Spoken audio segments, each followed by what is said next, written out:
Wannan back.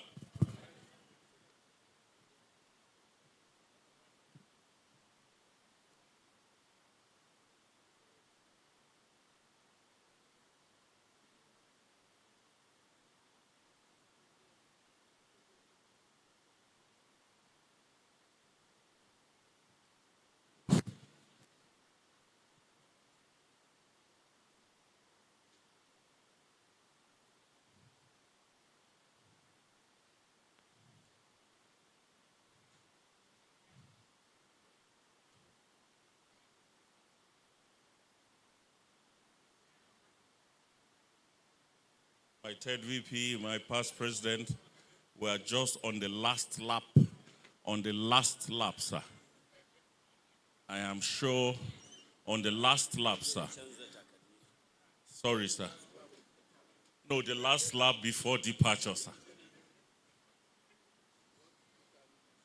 Sorry, sir. Apologies, sir. I don't use my past president.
All the students, can you please come here? We're waiting for you on the last lap.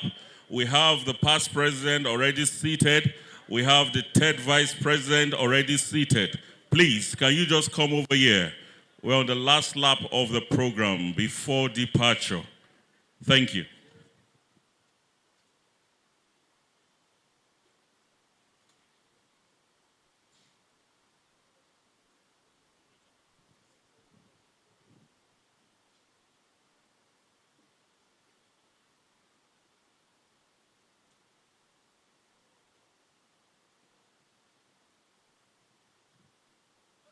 I will.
Hello, can we please move over here if we're through with our meal?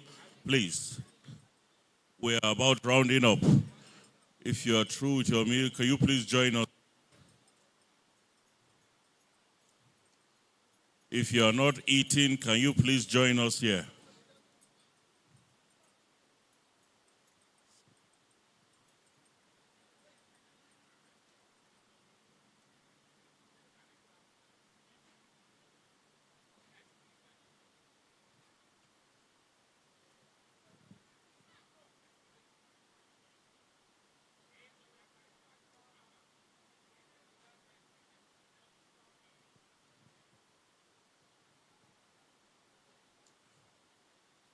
My past president, good evening, sir. Sorry to have kept you this long. We apologize. It is not in our character.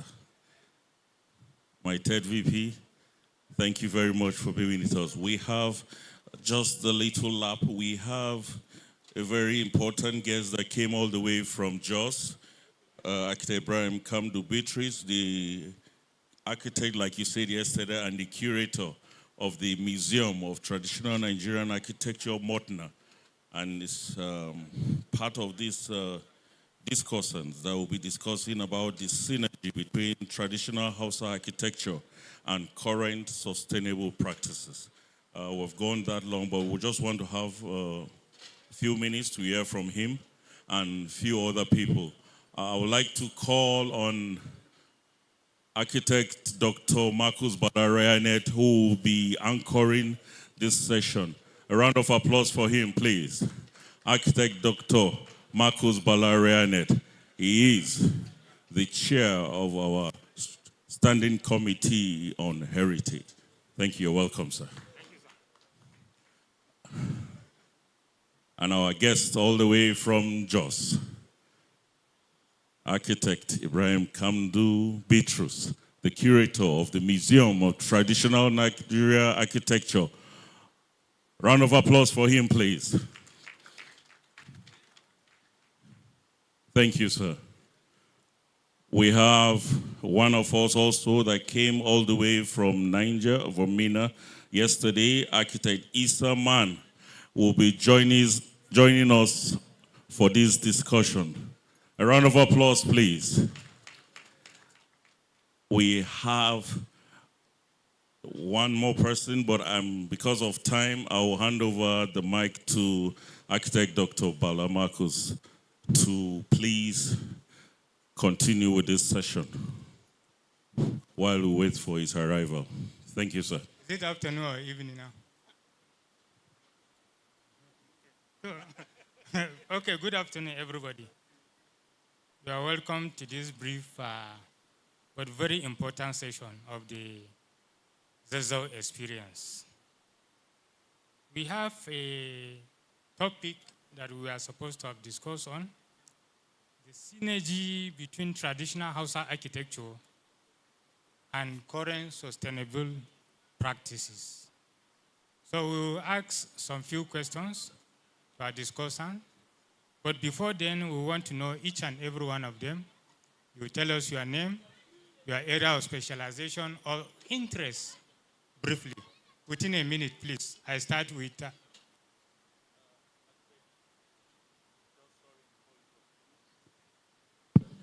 Architect Dr. Issa Adams, who have been waiting for you to come and join us here. Thank you very much. A round of applause for Architect Dr. Issa Adams. Thank you. You may go ahead, sir. So thank you very much. I'll start with Architect Man. I want to know your name, your specialization or interest, briefly.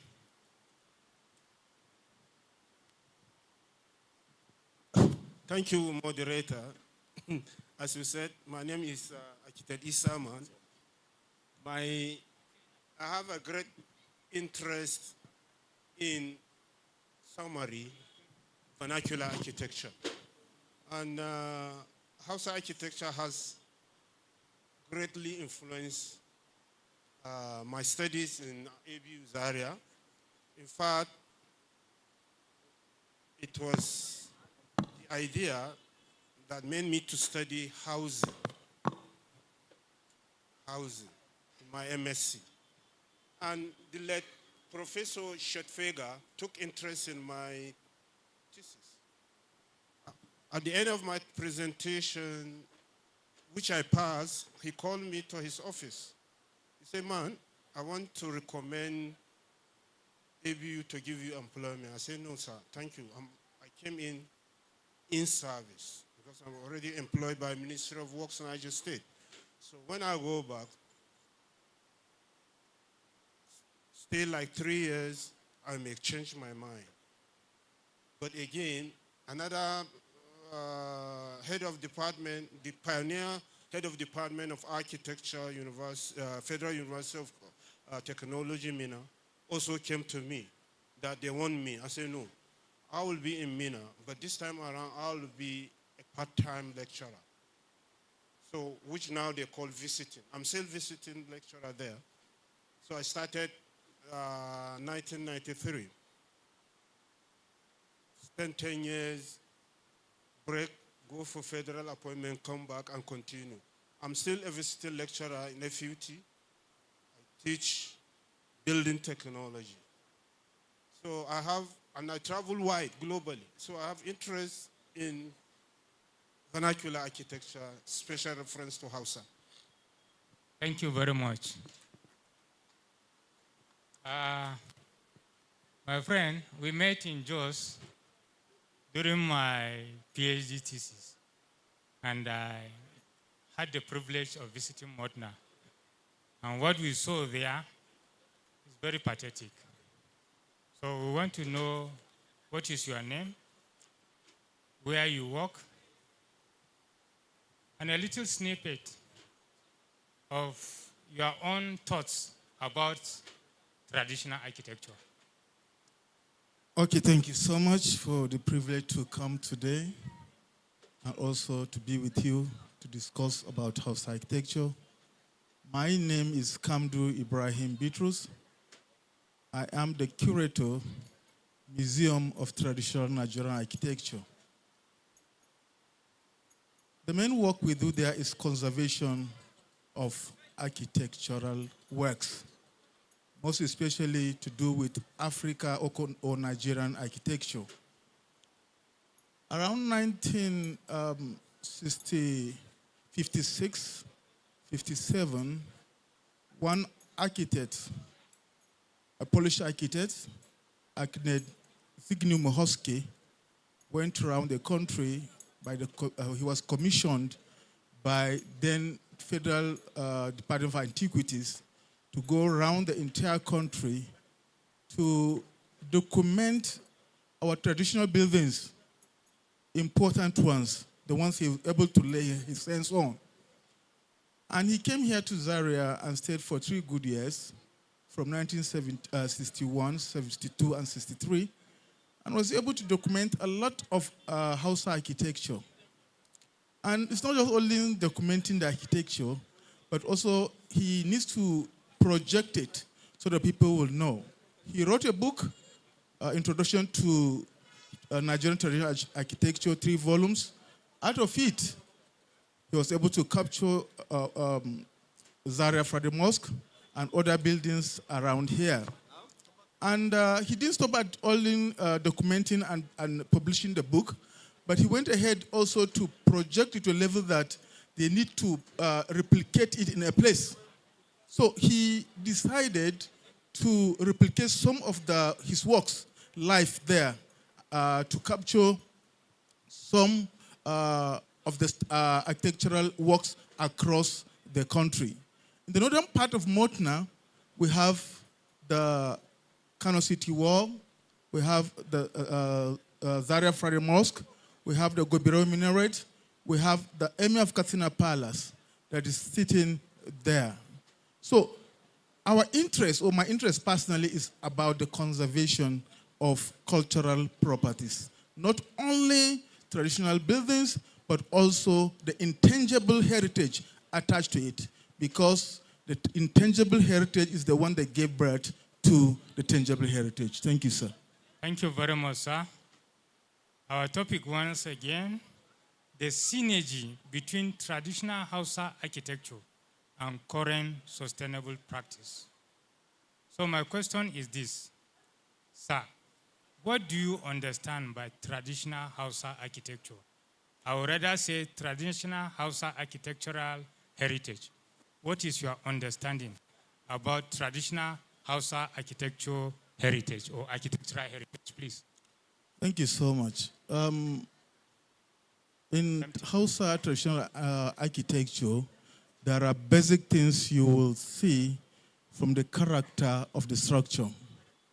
From the character, you see the forms, you see the patterns, you see how a compound is formed, and also from the compound, you have the outer or the public area. From the public area, you have the central area where people interact. The public area, the first one is the public area, like the Zazzau and others. And then, after the Zazzau, you move to the courtyard. And in the courtyard, it's a semi-public. The family can also access it. But there's the inner one, the last part of it, that is secret area, where fewer the women are, where the children are, and the families are. So the architecture of Hausa can be seen or in form of a compound, and from compound, we also see how they relate together with other compounds coming together. And then when it comes to settlement of Hausa architecture, you discover that the main center of the place is the house of the Sarki. From the Sarki, you are going to have the Dandali, a place like this where having this program. And then after, you have to see a mosque very close to it. After a mosque close to a market, then after it, you have people surrounding the environment. So this is what I understand by Hausa architecture, coming of these things together. Thank you. Thank you very much. Architect Man, traditional Hausa architectural heritage, what do you understand by it? And what are the critical components that you have come to realize are a challenge to its survival as an architectural heritage? The traditional Hausa architecture, I can say, copy it from the Islamic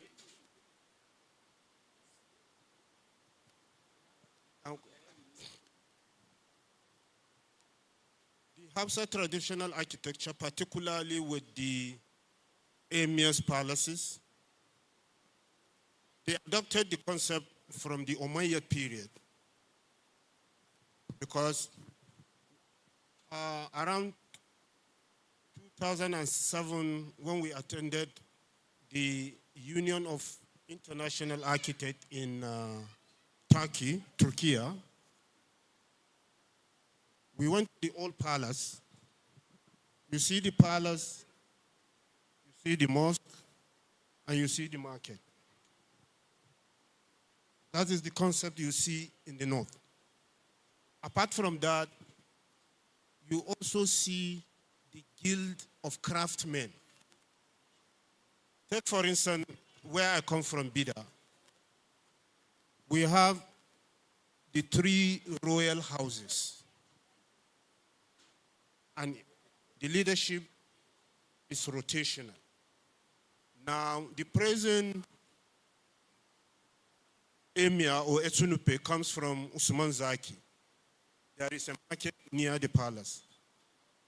And there is also a mosque near the palace. If you go to Masaba, the same thing. Umaru Majigi, where Ndayako came from, also have theirs.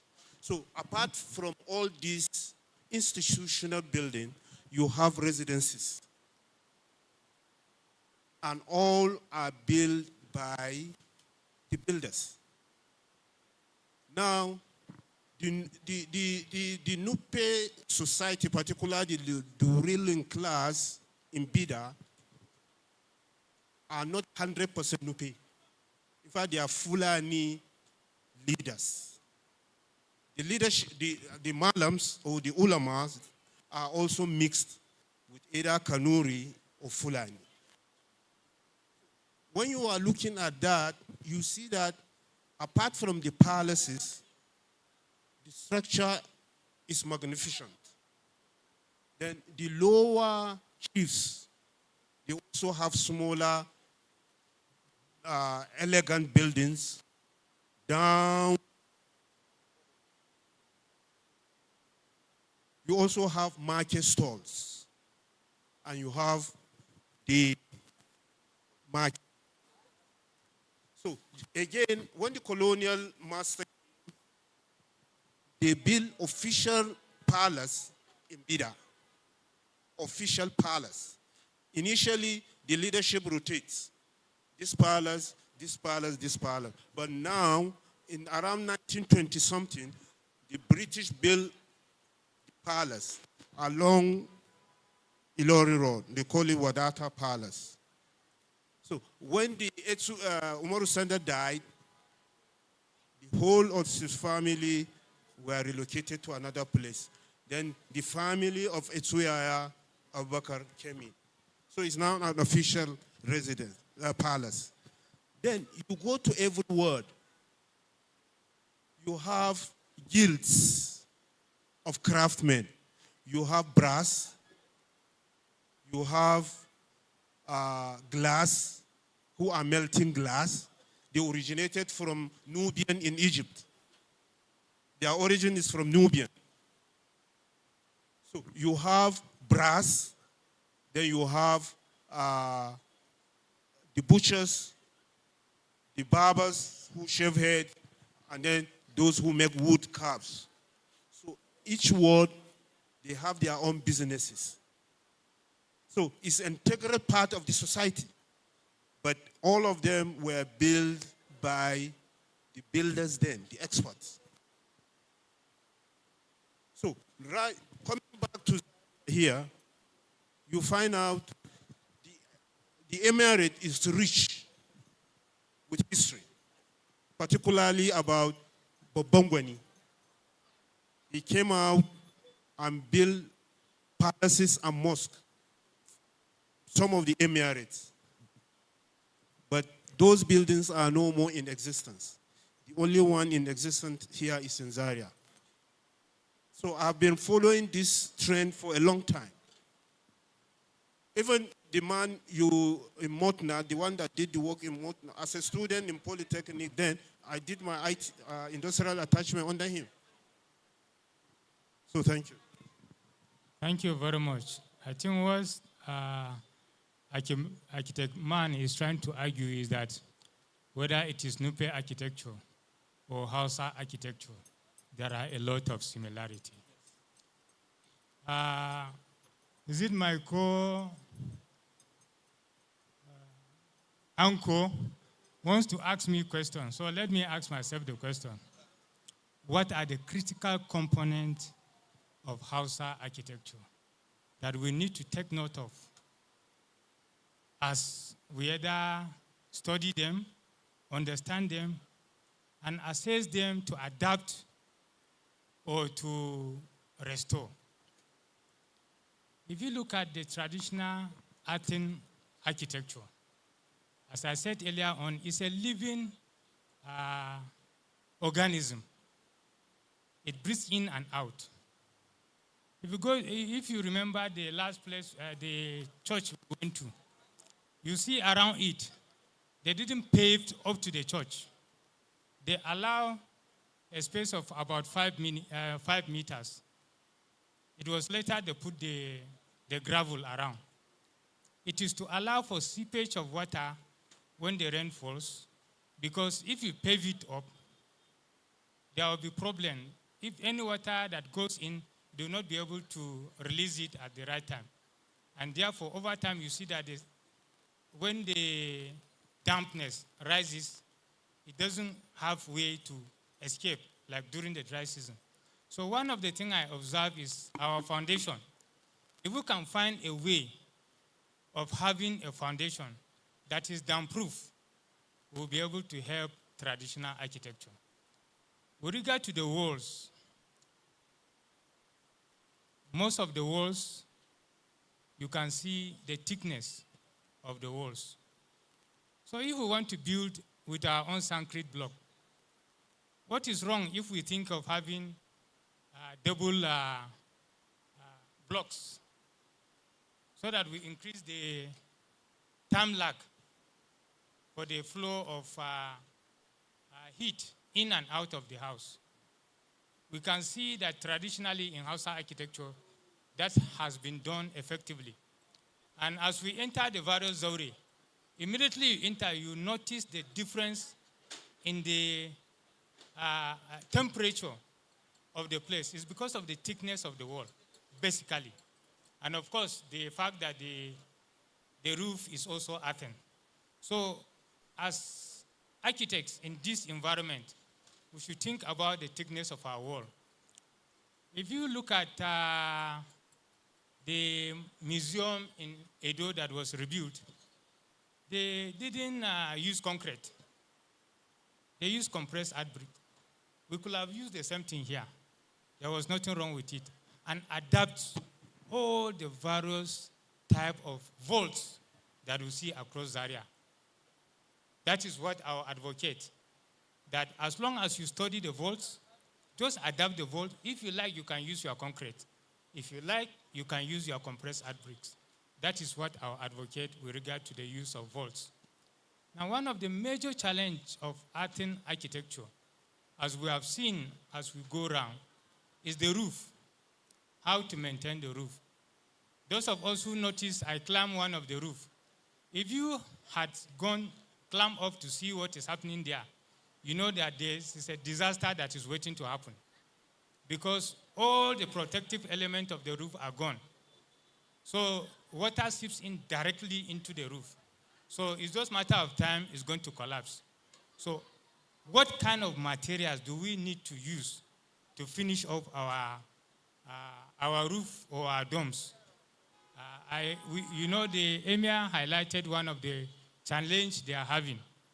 And I'm happy that they are thinking positively. The best way to preserve most of this traditional mud building with earthen dome structure is to have a tent over it. That's the best way to cover it. So that you don't have to do the maintenance continuously. Or even if you start, the person next to you or after you may not be interested. You know, like the Lalabela church in Ethiopia, they have a large tent to cover the carved rock church so that they can be able to protect it from continuous erosion. So one of our major lessons we need to learn in this workshop is that when we are dealing with traditional earthen architecture, we must treat our roof very well. So which material are we going to suggest? How suitable is it? What is the research that has been done that has proven that that material is better? Now, if you go through the palace, you see that we are doing even, what do you call it? Screeding. We are already sealing the nostril of the building, so it cannot breathe. So it's just a matter of time, it will crack up. And that is the challenge. So we need to find better finish that will also allow for breathing. It may not be as much as traditional earthen structure, but we should take note that the traditional earthen wall and roof breathe in and breathe out, and they need that. Thank you very much. I don't know whether my co-uncle want to ask me further question or I should continue. Thank you very much, Dr. Bala. Actually, I am not in the field of traditional architecture. I'm more into experimental, computational fluid dynamics to be specific. So I think one of the most important things that should emanate from this workshop is how do we synergize and learn from each other, from the tradition and from modern architecture. You can see all the buildings we visited today, they have this problem of the finishing, going off. How do we research on finishings that will be in consonant with the mud and still be durable and sustainable. I think our researchers should be more tailored towards things like this rather than going for advanced researches. That's number one. Number two, I think NIA must come in here. I'm very sure in the building code, the issue of this mud architecture is completely out. In fact, I read in one of the bylaws of a state, I don't want to mention the state, that you are not even allowed to present any drawing to their planning authority if it is made of clay. And I don't think it's right. There are stabilized blocks, right? I think NIA should come in here. Those policies are alien to us. That what is indigenous is not allowed. That you cannot submit a drawing that is where you use materials that are sustainable and localized. I think that policy needs to be looked into. We are not saying nostalgically that we go back to this architecture using complete non-stabilized mud. I'm sure, Motna, your interest is towards preserving this. But then let it be a hybrid of styles, a hybrid of materials that are rooted on research. Researches on materials. I was happy when I heard that the DG of building material, these are the areas I think they should focus on. So if the buildings are done with materials that are sustainable and durable, I think nobody should tell us not to use it, for our buildings. Having said that, yesterday when you presented, Dr. Bala, I remember seeing a framework you proposed for preserving our buildings. I think that framework, you were not allowed yesterday to explain it in detail. I think that should equally be looked into and to be one of the outcomes of this workshop. So it is very important that we also awaken these young guys that are more into concrete and block, into appreciating. I'm sure most of them have seen what had been done before. Even if it's not the material, the forms we see, introduction of courtyard, introduction of high-level windows, these are things that you can incorporate and still achieve thermal comfort in your designs. So thank you very much. There's the role of the NIA. I don't know whether Architect Benbo has something to say on that policy of not having completely clay in a building code, and then some states not allowing any building that comes with, even if it is stabilized clay, and then lecturers and Motna and Ibadan Building Research Institute. Thank you very much. Thank you, sir. I think you jump to the next area we are supposed to discuss, the synergy between our traditional architecture and sustainable practices. And what you have been able to highlight is the fact that there is a need of synergy among even the professionals. Most of this planning authority, they will virtually find no architect. If there's any architect, it's either a borrowed architect who comes to assist them and go. They are basically planners. That shows that the planners, the architect, the engineers are supposed to collaborate together. The builders. And that is where we are heading to. How do we encourage synergy among professionals and traditional builders?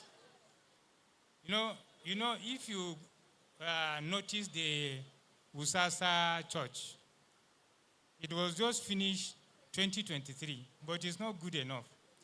Like he told you, the seminary is better finished because of the extent of synergy between the anchor person and then the traditional master builder in Zaria.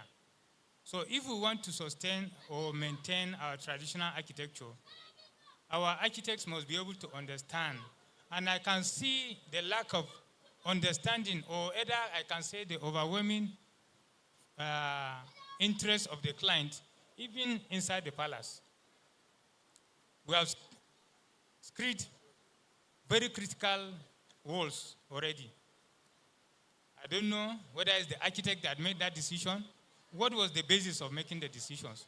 So if the architect is not too sure, he can consult with other architects and come up with a better solution that can still ensure the sustenance of the traditional building. So Architect Man, what are the sustainable practices you want to encourage young architects, practicing architects, lecturers here to adhere to that will help our architecture to be sustainable? Well, the way out is to borrow from late Hassan Fati, the Egyptian architect that promoted the Nubian architecture. Hassan Fati graduated from American University in Cairo. But he got himself taught by the traditional builders of the Nubian to solve a particular roof problem, that is dome. Since that time, he had no business with government. He has no business with the professional body. He became integrated with the local builders. They are the one building all his design. The Nubian vault they will build it without formwork, without reinforcement. And they inherited this construction more than 3,000 years ago, because I saw a building in Egypt that is more than 3,000 years ago by the Nubians. Even the government of Egypt did not even recognize the Nubians. By history, the Nubians they were the one that built the pyramids, the Sphinx. You see them in the northern Sudan and southern Egypt. They are dark. They are not Arabs. They have their dialect, but they speak Arabic. They are great builders in park residential. The unfortunate part of it is we were taught of all these ancient buildings in Egypt, temples, pyramid. We were not taught of how Nubian build and design residential buildings. So we were in Egypt. We saw this. So some of us in practice now should replicate what Hassan Fati has done by building for sale. Because now architecture is a business for the lower and middle class. The entire East Africa has adopted the synergy. The Francophone countries have adopted the synergy. In fact, the Nubian vault construction technique is now prominent in Burkina Faso, Mali, most of the Francophone countries, taking care of the need of the lower class and the middle class. So now the architecture there is a business. You'll be commissioned by the middle class or the lower class because they need houses. A 2-bedroom house in Mina today, you need 15 million to build. 15 million. But using Nubian technique or Hausa architecture, I can build a house 8 million, 2-bedroom. Thank you very much, Architect Man. His argument is that as architects, we should think outside the normal conventional commissioning. What do you do? Well, what do you have to offer for your own immediate community? Thank you very much. Architect Kamdu, what are the sustainable practices that you feel need to be encouraged or maintained to ensure that traditional Hausa architecture is sustainable? All right, thank you so much, sir. Briefly, Once please. again. We're rounding up shortly. Prof, thank you, sir. All right. When we look at Hausa architecture, we can see sustainability in it. What are the components of sustainability in architecture? One is your ability to protect the land, the environment, without destroying the environment. Hausa architecture have given that opportunity to preserve the land. Second, you talk about water efficiency. Here, when you look at Hausa architecture, it's made such a way that you can, collect water, harvest water, without allowing it to pour all over. So the indororo they're having, the parapet what they're having, we can utilize that opportunity as an architect to design to make sure that we collect all the rainwaters that are flowing and we can reuse it for either flushing the toilets or for landscaping.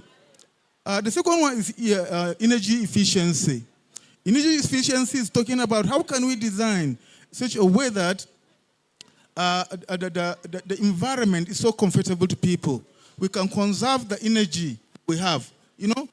When you look at the pattern of Hausa architecture, the high walls, protects the wall from heat, protect the building, the katanga, the fence is so high enough, when the sun hit it, it will not going to go deep into the main house. So it's going to create comfort for the inhabitants of that building.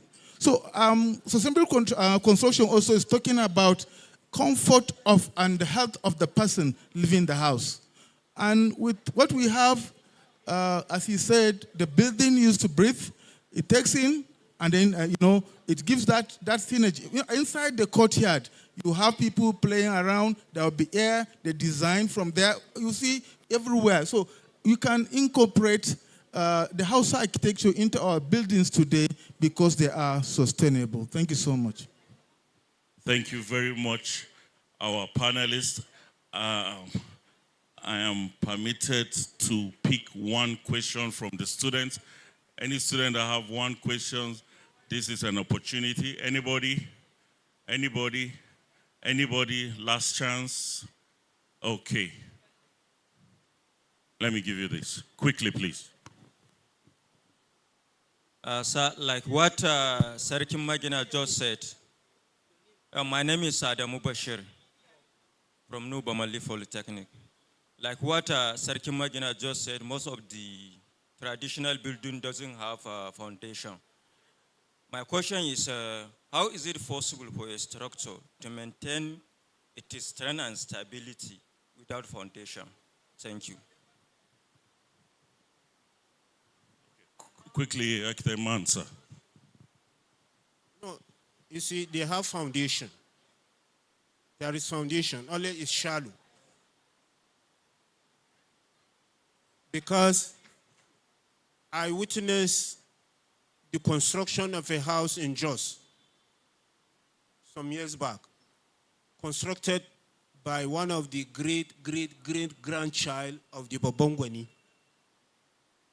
near our neighborhood. They dug foundation, but shallow, and built it with stone. So there is foundation. And again here, because not too much rain and the walls are thick, so there is a great stability of the building. Thank you also.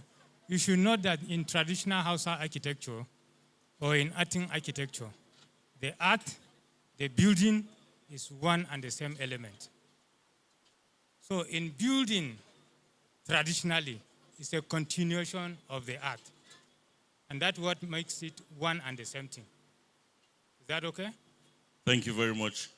My third VP, you want to just say something? Okay, just come in. Thank you so much.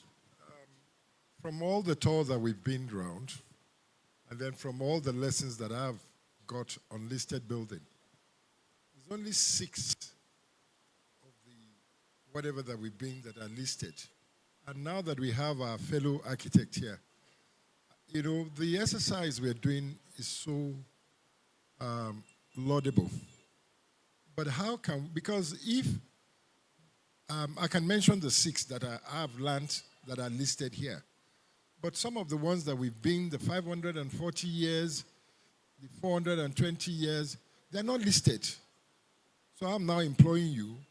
What can we do to put this on record that the architects are now advocating for these buildings to be listed? Thank you. Thank you so much, sir. There are procedures for listing of a monument. The first thing is for us to identify that monument. After identifying it, we must document it properly and justify why that building should be listed. If we are able to do all these ones, we move it from that level to the state level for gazetting. After gazetting, we can now approach the National Commission for Museums and Monuments for listening. They will look at it, they will come and verify all those things you have said. If they are accurate, they will now propose for listening. But it's not easy, it's a Herculean task to list. It's almost two decades now I've been working toward listing about 113 monuments into our national register. Up to now, we are still on it. So it's a Herculean task. But what we are doing here is a good thing. If we are able to document them very well, we can move it to the next level. When we get, there will be a day that we can now say they are part of our national register. And then from there, we can also move forward also for listing into UNESCO World Heritage Sites.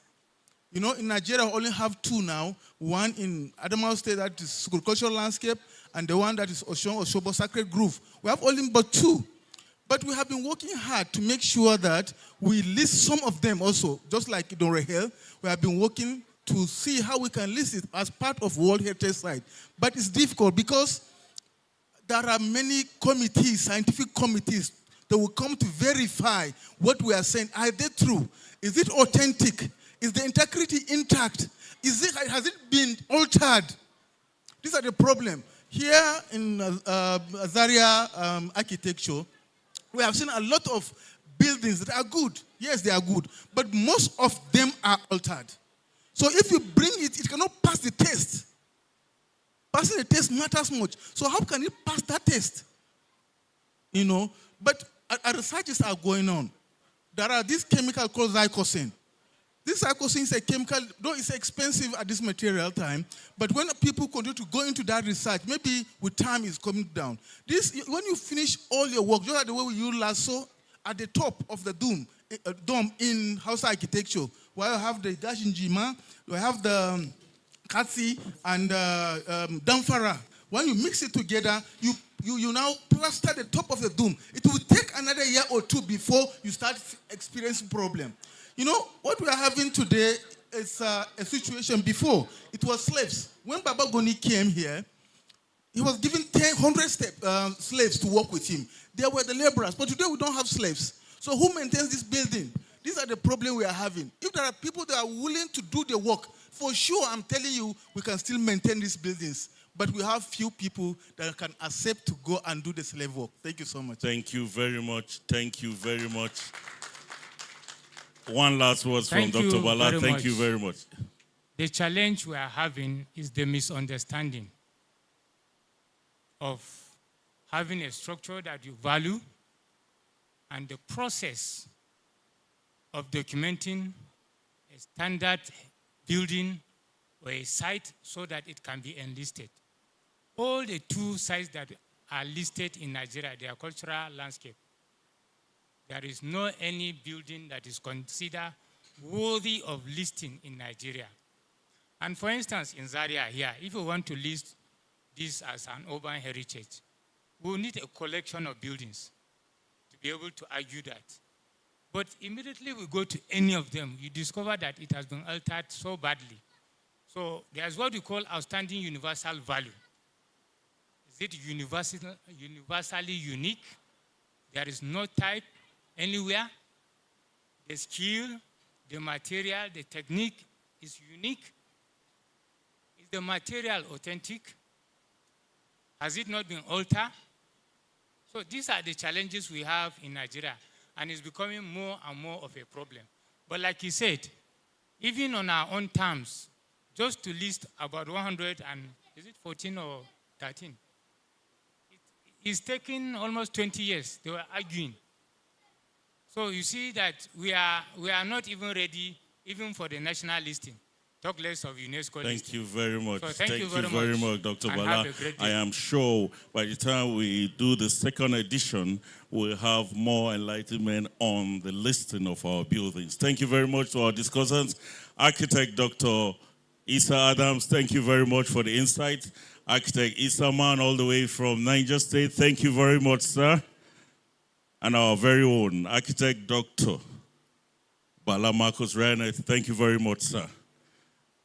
Our guest, all the way from Jos, Architect Ibrahim Kamdu Beatrice, the curator of the Museum of Traditional Nigerian Architecture, Jos Plateau State. Thank you very much. Round of applause for our discussants. Please, as they go back to their seats, just a picture with them. I'll call on my third VP and my past president. So, just a picture with you.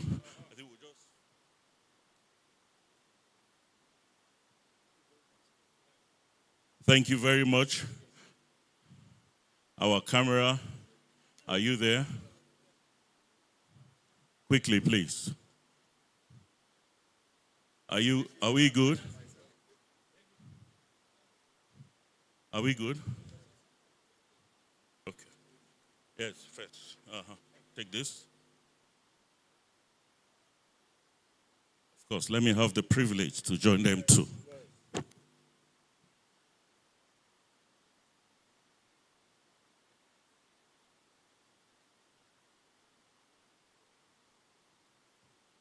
Thank you very much. My third VP, don't sit down, please. Our guest, we have something for you from the chapter. Please, sir, can you do us the honor, sir?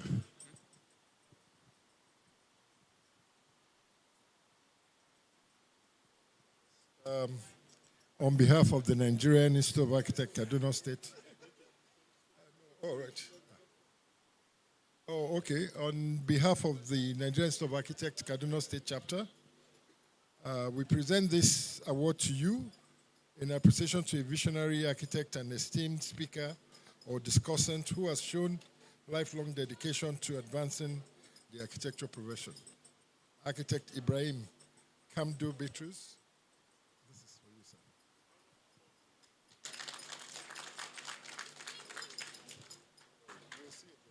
Thank you very much. Here's the prize. Thank you very much. We're closing. We'll be having my co-MC. You're a bit missing today. We're rounding up.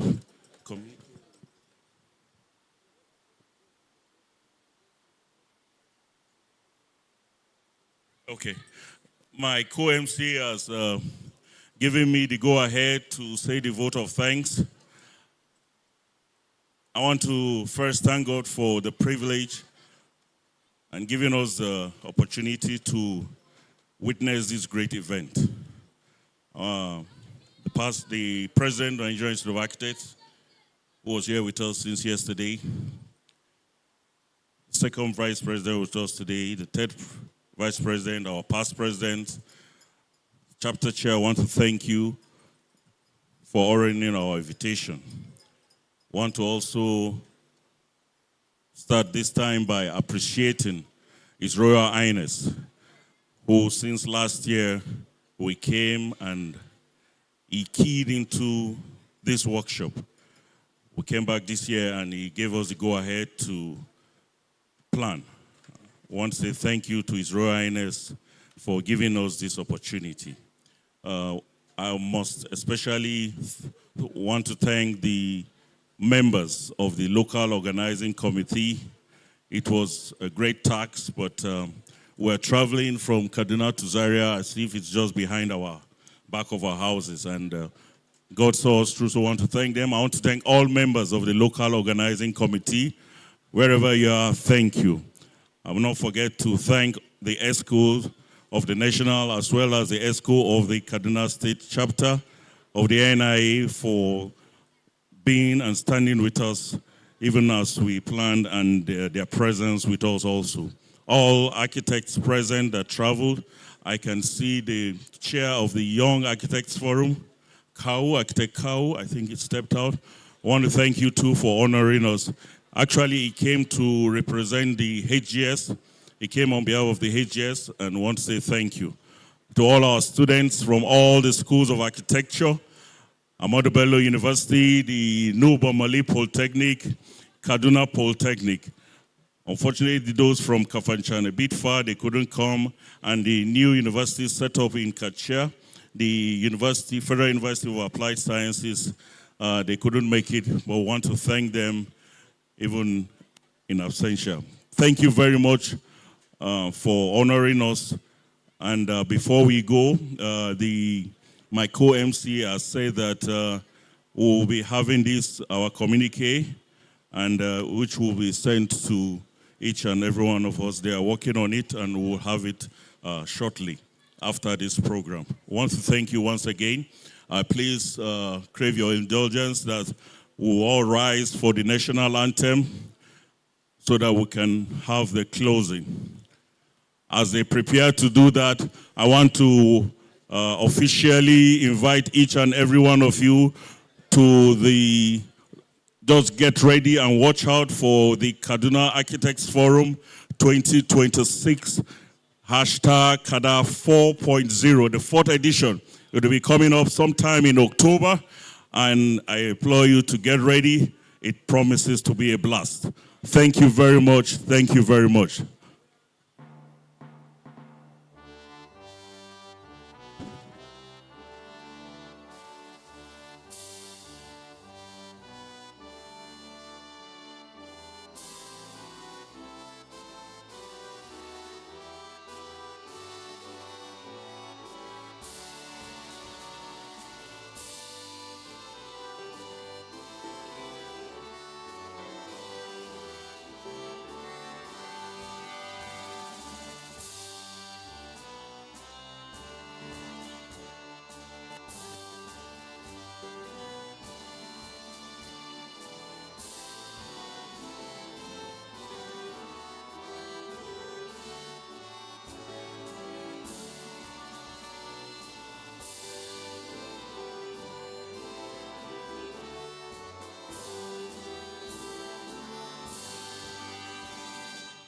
Thank you very much. Wish us safe journey, mercies back to our various destinations. God bless you all. Thank you.